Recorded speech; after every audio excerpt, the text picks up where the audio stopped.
percebe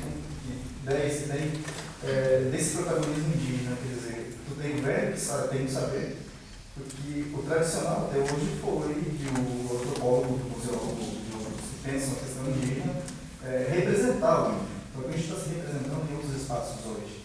E como você pensa em questões políticas de escola com comunicação? E professora Leti, eu penso em todo o seu trabalho, que desde 77, né, professora? Como que você pensa o conhecimento tradicional em outros espaços, muitas no museu, na literatura? Você acha a possibilidade, assim, que quer musealizar ou trabalhar o conhecimento tradicional em outros espaços? Quais são as complicações de que isso é possível? Há a possibilidade desse trabalhar, desse contar o conhecimento tradicional?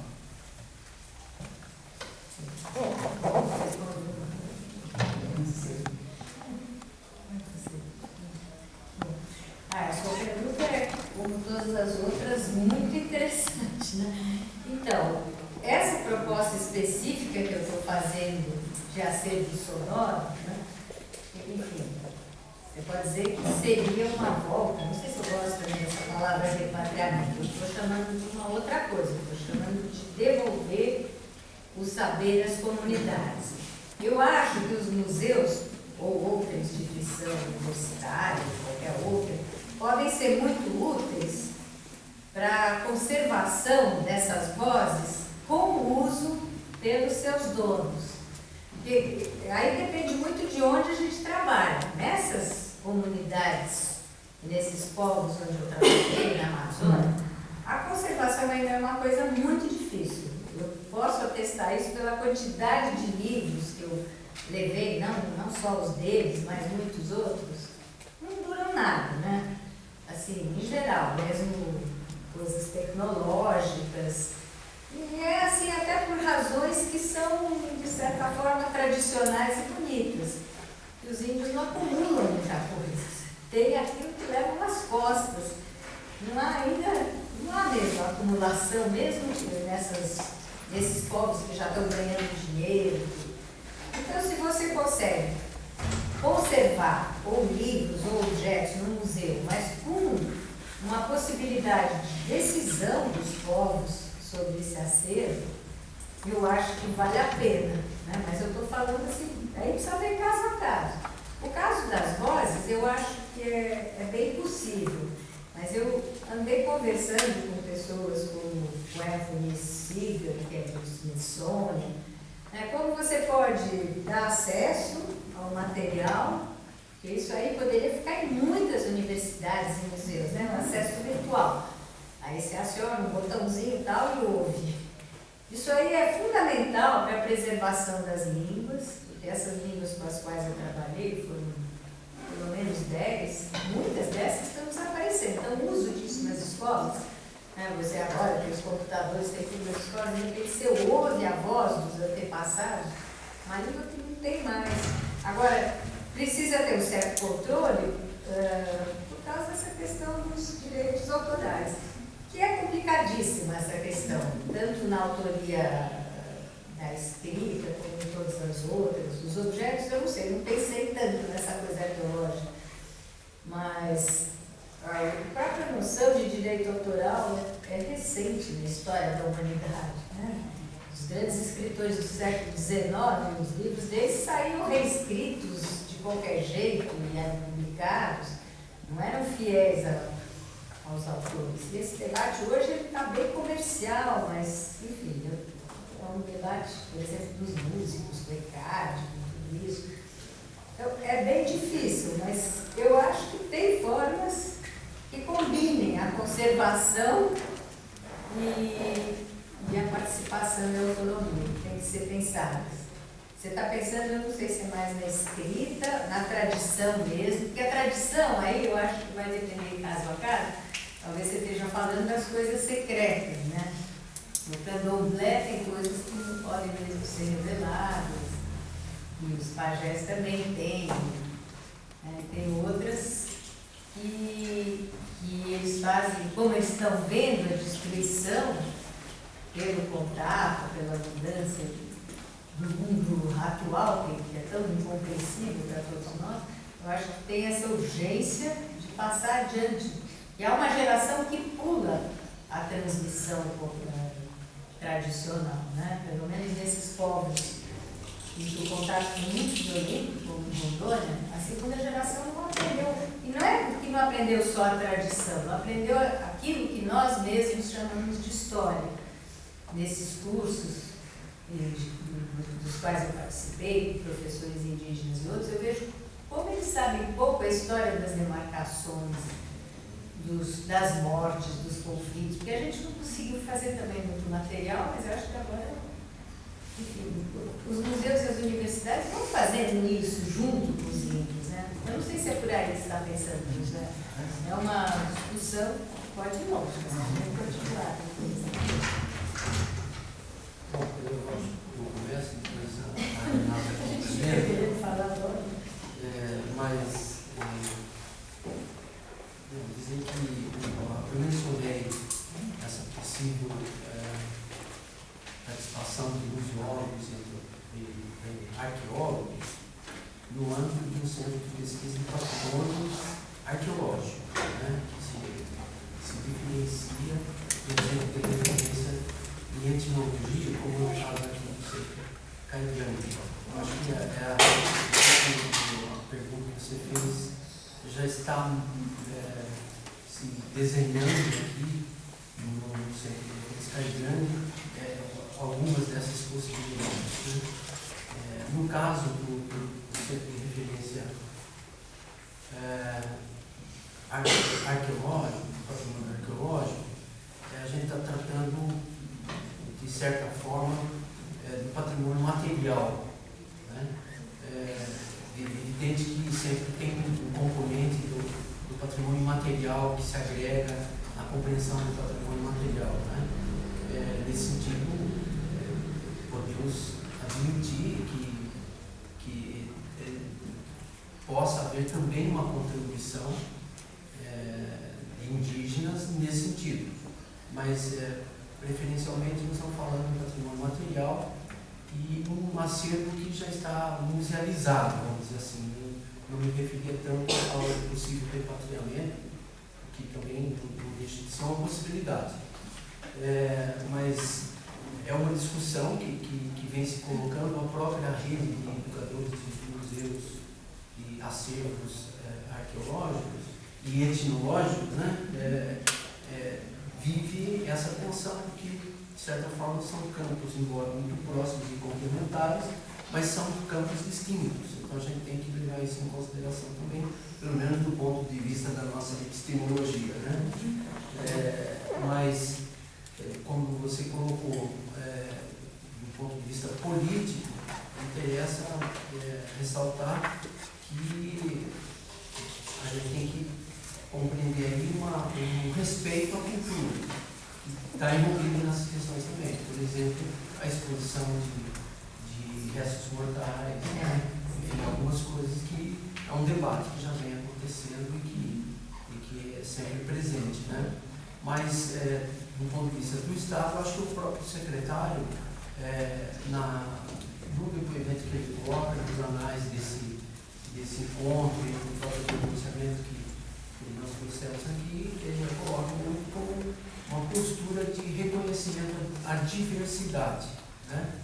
E isso é uma postura radicalmente diferente daquela que a gente viu aqui nas comemorações dos 400 anos lá, da descoberta do Brasil. Eu acho que é bastante isso. Na verdade, é sempre bom ouvir mesmo. Né? Isso que é uma ideia inicial mesmo, e como, de certa forma, até porque é algo bastante incidente, pode carregar, né, questões que, de certa forma, estejam até na contramão, né, me parece que chegou dessa forma até você, da perspectiva que a gente tem procurado trabalhar e afirmar, né? Uma perspectiva menos participativa, talvez, enfim. Né? O que gostaria de reforçar é que, de fato, o centro de referência nos museus, né? E você tem participado aqui no centro de referência Sky Grande, nos museus da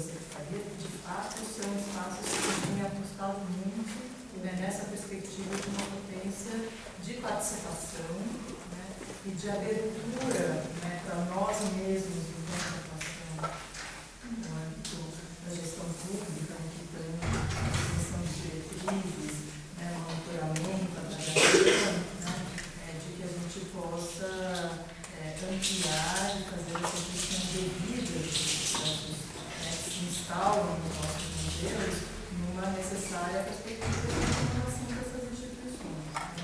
Então, quer dizer, mas na verdade é um processo sempre delicado e por vezes traiçoeiro, né? Então acho que por isso que é bom sempre compartilhar para a gente estar orientando a segurança do nosso sistema.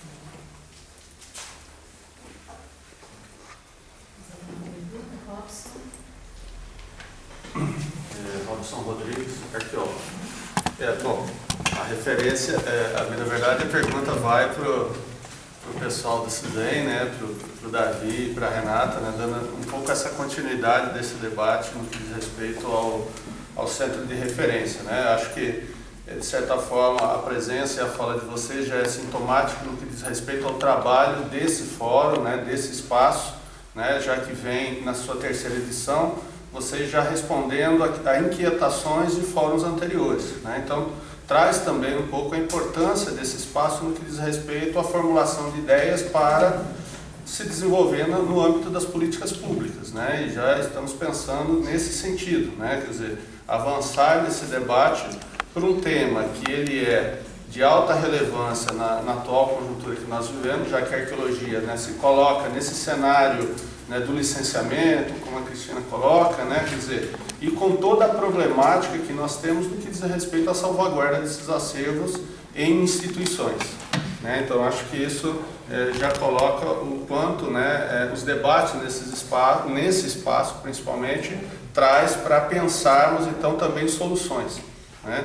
Que não diz respeito só à comunidade de arqueólogos, à sociedade de arqueologia, mas também já começa a fomentar esse debate, né, no âmbito da política pública, como é o caso do Estado de São Paulo. E que, por sinal, né, eu se bem entendi, e aí é um pouco a minha provocação, quer dizer, se no primeiro momento nós temos aqui no Estado de São Paulo já a presença de alguns museus especializados em arqueologia e no levantamento de vocês, assim, além desses museus especializados, né, todos eles no âmbito municipal, mais 54 museus com coleções arqueológicas espalhadas aí, quer dizer, então esse é um dado bastante importante, né, para a nossa problemática, né, para a nossa área da arqueologia.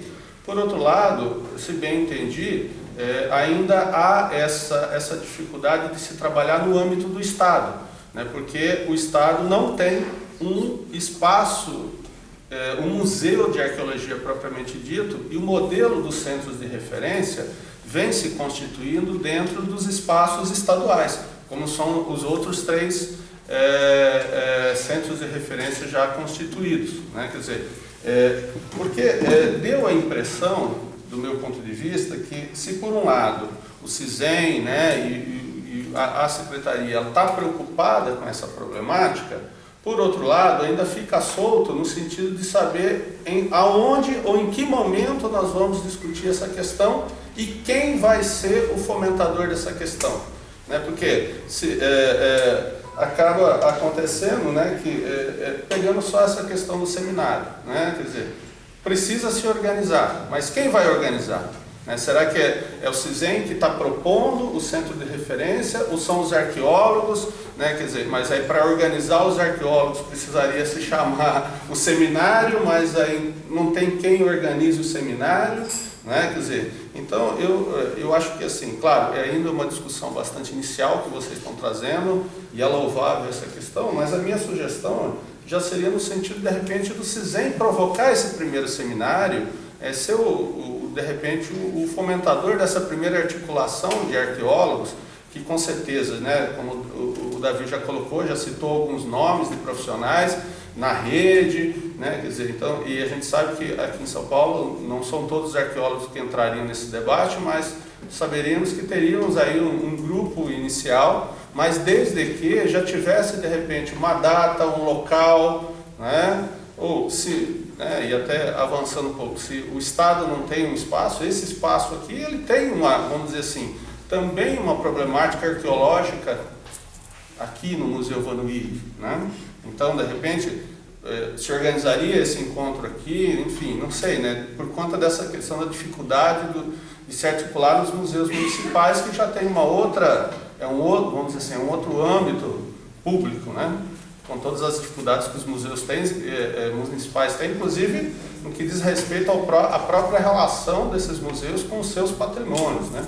As prefeituras, né, o ano passado, que trouxe as experiências regionais, né, dos museus locais, né, e foram várias as experiências, nós vimos o quanto é difícil, né, se articular uma temática arqueológica no âmbito do município. E todas as experiências que vieram de museus arqueológicos municipais, no ano passado, colocaram seus problemas no que diz respeito à gestão desse tema no âmbito municipal, né?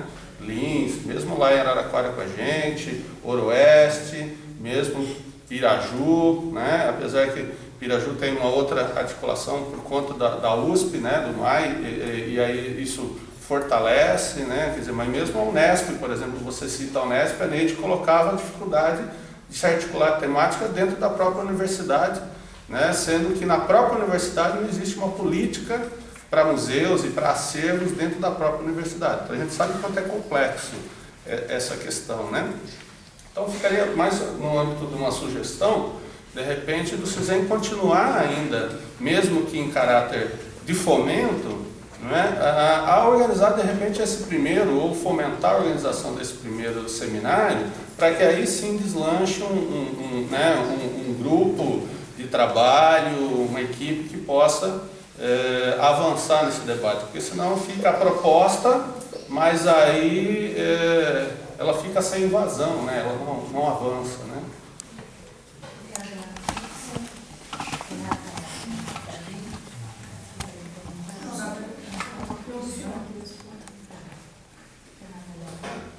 Não, acho que a gente não pode avançar numa afirmação objetiva. Nossa consultoria jurídica não deixa ser reserva de recursos aumentados, mas a ideia mesmo é uma sinalização de que a gente possa atuar ativamente, ao menos nesse próximo passo que sinalizamos em relação à organização desse seminário, né? Eu não sei de fato se a gente terá condições, né? É um ano complexo esse ano, dada a questão eleitoral especificamente, mas bastante explícito na nossa fala esse desejo e percorreremos aí as ações necessárias para isso.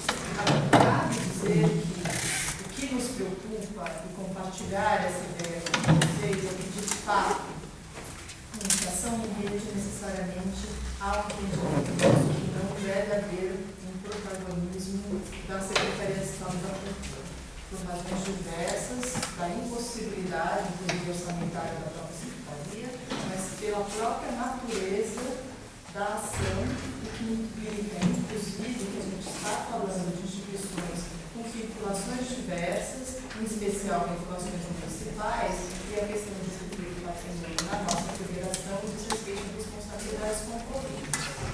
Então, também, o Estado não pode se apresentar enquanto definidor exclusivo de regulamentos,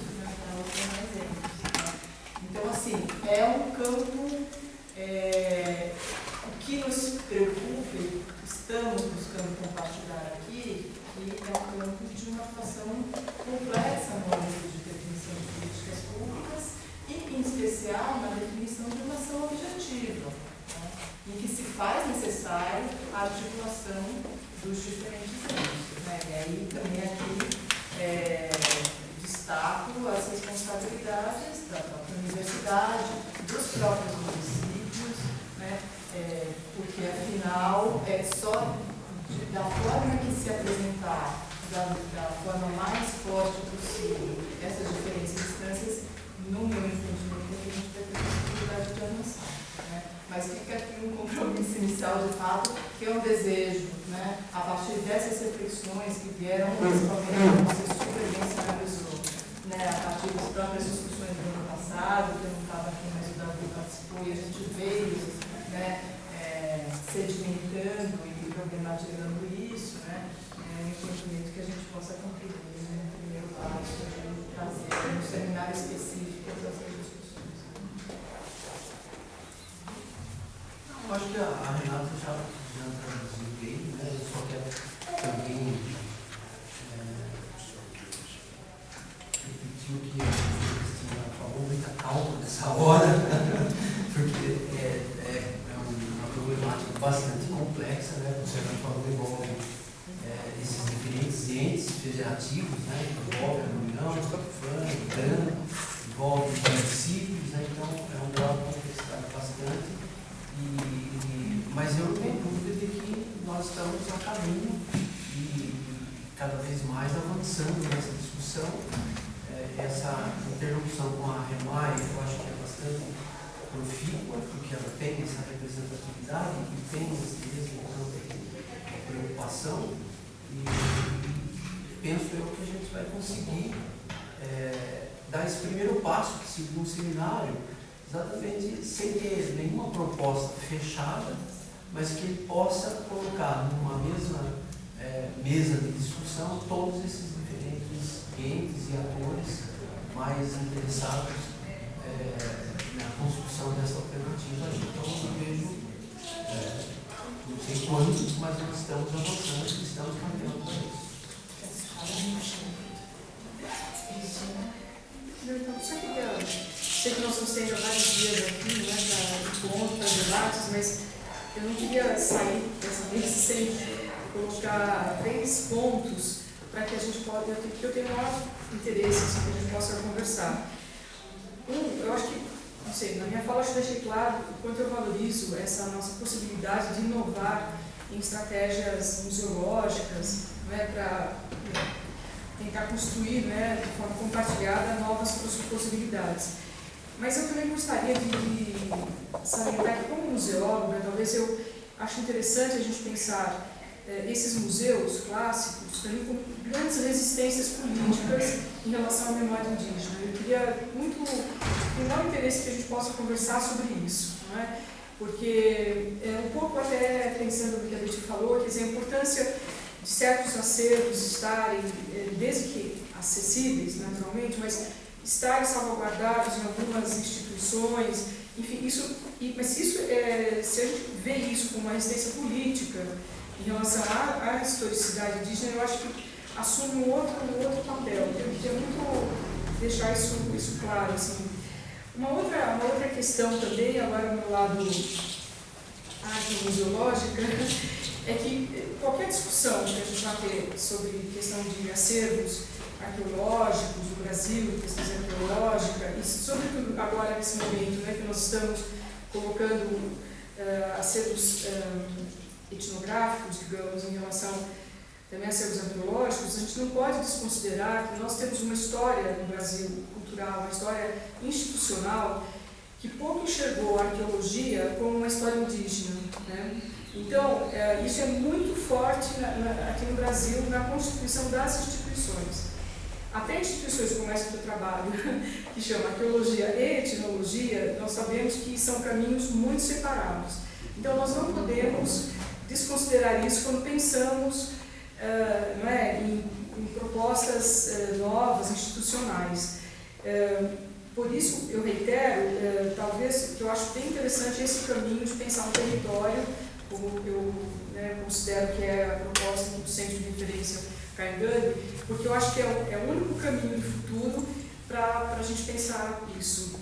Né? Então, eu queria deixar porque existe assim, historicamente essa separação. Só para dar um rápido exemplo, quando nós estávamos reunidos no Congresso do IBRAM, que é o Instituto Brasileiro de Museus, uns anos atrás, nessa rede de museus de arqueologia e etnologia, então, a questão da arqueologia era tão forte por causa dos impactos ambientais e tudo isso, que houve uma discussão ali no momento, não sei se mais alguém estava naquela vez, foi em Brasília, de separar a conversa, porque a gente não conseguia discutir as questões indígenas, porque estava todo mundo falando sobre o endosso institucional das hidrelétricas, do acervo arqueológico. Então isso é uma realidade muito concreta na nossa história, né, no Brasil. E uma terceira, última questão que eu já deixo a minha contribuição aqui para essa discussão sobre o centro de referência, como foi proposto, eu acho interessante, agora falando do lado de quem trabalha no planejamento museológico, nós também refletimos que os exemplos que foram dados pela Renata, por exemplo, do Museu do Futebol, né, o centro de referência do Museu da Língua Portuguesa e o próprio centro de referência daqui, eles são 3 modelos bastante diferentes do ponto de vista da referência patrimonial e como eles surgiram, como eles nasceram. Eu acho importante que não é só, por exemplo, esse guarda-chuva de centro de referência que eventualmente poderá contribuir de forma propositiva para uma questão. Quer dizer, eu acho que são bem diferentes se nós pensarmos a origem do centro de referência do futebol, como ele foi, por que ele foi pensado, como ele está sendo gerenciado, que é muito diferente de como surgiu o centro do Museu da Língua Portuguesa, né? E tem diferentes perspectivas. Então, acho que são essas possibilidades assim, muito plurais também que vão nos ajudar a pensar um caminho também plural para a arqueologia em São Paulo. Só queria ter a oportunidade de colocar essas questões. Gostaria de saber se a mesa gostaria de ter a palavra para mostrar a sua ideia. Então, só para finalizar essa mesa, eu destaquei alguns paradigmas. Bom, Líbano, da Unirv e Fundação Araporã. Imediatamente eu não falei agora, porque realmente fiquei bem emocionada com algumas colocações da mesa, principalmente da professora Betty. Também eu queria agradecer a palestra de todos. Eu conheci a professora Cristina Bruno, que eu não conhecia pessoalmente. E, assim, a questão que eu vou colocar diz respeito principalmente à questão dos direitos autorais, mas é uma questão bem, assim, mais abrangente também. Tem a ver também com as coleções museológicas, museográficas. E, assim, o que eu percebi é que há uma contradição da gente como pesquisador, pensador e cientista social entre o que a gente quer fazer e aquilo que a gente consegue fazer. Então, na nossa trajetória com os povos indígenas, a gente tem lutado ao lado deles, muitas vezes, procurando, com boas intenções, valorizar a cultura e colocar os índios no patamar que eles merecem, do qual eles têm direito, que é ser protagonista da sua história, da sua vida. Mas a gente esbarra em muitos empecilhos institucionais com os quais a gente não consegue, às vezes, assim, dialogar ou se colocar mesmo. Então, sempre que eu vou na aldeia, os índios me lembram da questão da lojinha aqui no museu. Eu falei para ele, a professora Marília já tentou várias vezes colocar essa questão, essa loja, e isso é um problema. A Betty falou do retorno dessa memória aos povos indígenas, também é difícil. Então eu fiquei pensando, por isso que eu não falei nada aquela hora, o que acontece? A questão, que é um comentário meu, talvez esteja na questão dos valores da nossa sociedade, uma questão histórica, como a professora Cristina Bruno estava falando, uma questão de que a questão da terra também é a mesma questão, você tenta colocar a problemática da terra indígena e há uma dificuldade dos índios terem direitos às suas